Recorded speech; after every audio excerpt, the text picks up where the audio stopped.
আসসালামু আলাইকুম ওয়া রাহমাতুল্লাহ। আজকে হাঁটতে হাঁটতে একটা বিষয় আপনাদের সাথে শেয়ার করি।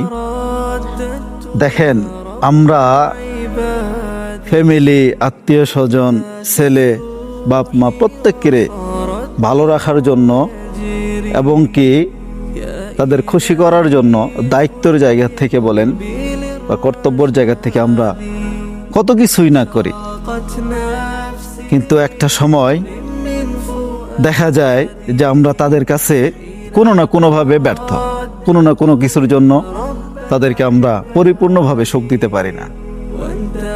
সত্যিকার অর্থে কি জানেন, আমরা যদি দুনিয়ার মানুষকে এত কিছু করার পরও কখনো খুশি না করতে পারি, কিন্তু আমরা কি কখনো এইভাবে চিন্তা করি না যে আমরা আল্লাহ সন্তুষ্টির জন্য যদি কিছু করি, আল্লাহ আমাদের উপর কতটা খুশি হবেন।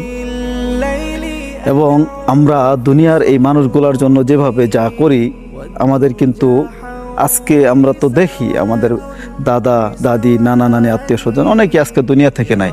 তাদেরকে আমরা মনে রাখছি? আপনি আমি মারা গেলে কি আপনি আমাকে মনে রাখবে? কখনোই না। সর্বোচ্চ 6 মাস, সর্বোচ্চ 1 বছর, 2-3 মাসের মধ্যে সবাই ভুলে যাবে। তো ভাই, আমরা এই দুনিয়ার মানুষগুলার খুশি করার পিছে এইভাবে সময় ব্যয় না করে নিজের জন্য এবং আল্লাহ সন্তুষ্টির জন্য কিছু করা দরকার। আমরা বুঝি যে আমরা নামাজ পড়া আমাদের জন্য আল্লাহ সুবহানাহু ওয়া তাআলা ফরজ করেছে, কিন্তু কখনো দিলের থেকে কখনো উপলব্ধি করতে পারি নাই যে আমাদের নামাজ আমাদের পড়া দরকার, এটা আমরা পড়তে বাধ্য। তো আল্লাহ তাআলা আমাদের প্রত্যেককেই বুঝ দান করুক, আমরা যেন 5 ওয়াক্ত নামাজ সেইটা যেন কখনোই মিস না করি। এবং আমার জন্য দোয়া করবেন ইনশাআল্লাহ, আল্লাহ যেন দিনের উপর অটুট রাখার তৌফিক দেয়। আমিন।